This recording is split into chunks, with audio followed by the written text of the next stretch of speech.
Are you sick of hitting the sidewall every time you want to play a forehand drive? Are you getting destroyed every time you want to rally down the forehand side? Are you hitting the tin on the volley drop? These are all issues we want to be addressing. Do you feel uncomfortable every time you hit a volley or anything that has to do with the forehand? You're not alone. It's very common to be wondering about your technique on the forehand and be trying to get that correct technique, okay? That's why I'm here today. Welcome back, Squash Force. We're going to be going right into the forehand technique. We're going to be going through a few important steps, so make sure you stay tuned. We're going to start with how we want to swing, our racket face, and the actual swing mechanics and technique of how we're swinging. Secondly, we're going to go through what we want to do with our body positioning, right? Then we want to figure out which leg we want to be using. And lastly, we want to be adjusting our swings depending on if the ball is in the front court, if we're volleying, or if we're taking it from the back, okay? Let's get right into it. So here we have the 3 steps of our forehand technique. Firstly, we want to be getting up. We want to be getting the racket up above the ball, okay? How high you get it is kind of depending on what feels comfortable for you right now. Okay, but first we're getting the racket up, and then when we're following through to the ball, I want you guys to see if you can lead with the elbow, right? From the high prep, leading with the elbow, and then playing the ball, following through. We want to lead with the elbow because what this does is it opens up the racket for us beautifully. And if we have the open racket face, we can cut through the strings nicely and we can be accurate and we can do a lot more with the ball, okay? Racket up, elbow first, and through the ball, okay? And then lastly, you want to be following through straight, right? You don't want to be opening up. So racket up, elbow in. That's sort of how we want to be hitting the ball. So this right here is actually a really important part. It's our body positioning. What are we doing with our body? In squash, the way we hit the ball, get weight into the shot, makes a big impact. It has to do with how we're moving, how we're hitting the shot.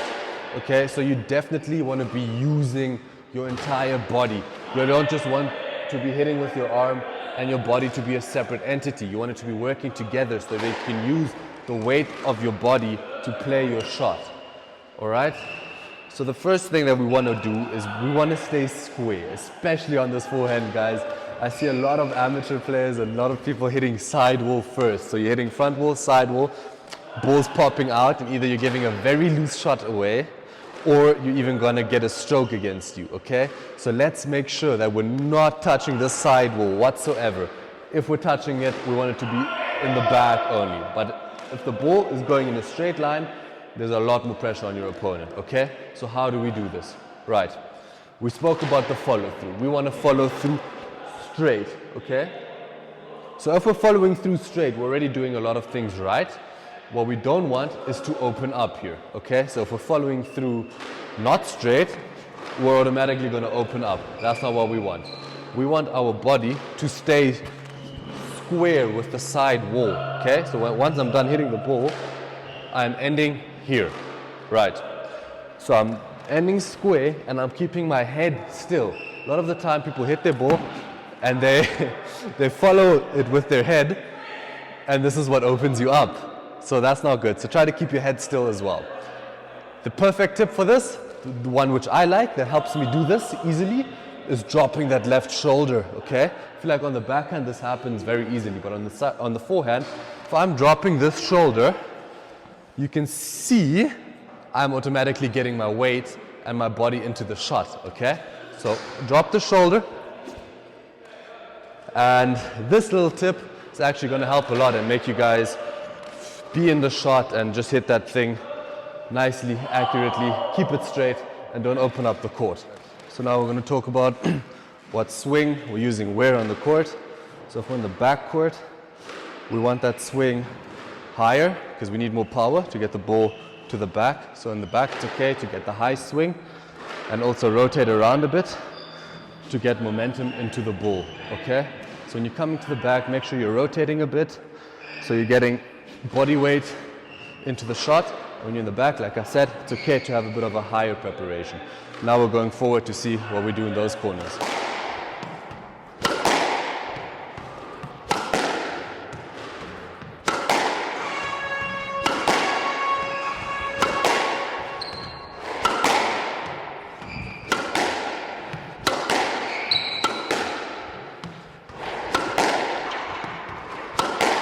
So when we're in front, what we want to do is we want to have our swing in a less high position. When we're in the back, it's okay to have a high swing because we need it. In the front, if we have that high swing and we want to play a drop, it's going to be quite difficult, okay? So what we want is a medium swing range, so a smaller swing that can get me hitting the ball to the back, and it can get me hitting the ball drop. So I can hit both shots from the exact same swing. So you understand that this is going to be hard to read for the opponent. So here, you want to be able for the opponent not to tell the difference. My swing is here, I can drop, but I can also send that ball long, okay? Lastly, the forehand volley. Okay, on this one, I encourage you to make the swing as small as you possibly can, okay? It's very hard to time things on the forehand. The smaller your swing, the less things will go wrong, the better you'll play the shot, okay? So I want to just be taking the ball in front of me, firstly, and I want to just be taking a small swing, okay? Because usually when you're volleying, there's a lot of pace on the ball, so you can use that momentum. So either I can take a short swing and just drop it in, or I can take a short swing and play the ball to the back. Either way, your opponent won't be able to read the shot, and you're going to be safer playing it because there's less risk involved, right? If you have a big swing, there's way more happening between there and hitting the ball, so more can go wrong. All right, volley, short as possible and early. Okay, easy, short as possible. Right, so from that short swing, it's very easy for me to go to the drop, okay? But can I also do the same from the same backswing, okay? So, short, long, okay? Short, long. We're both a small swing, right? I have the same swing. My opponent is not going to know if I'm going to go short or go long, which is exactly what you want. All right, now going to the most popular question, which leg do you want to be using? A lot of the time, this is actually depending on what you like. Most of the time, when coaches teach beginners and newbies to play, they always teach them to use the left leg. Because what this does, it's going to actually keep you closed and it's going to keep you more stable. The better you get, the more you're going to be starting to use that right leg because it's so much easier, right? If I'm on the tee like this and I go one step here or even to the front, it's much easier. If I have to go cross over, use the leg every time, it's going to be quite slow.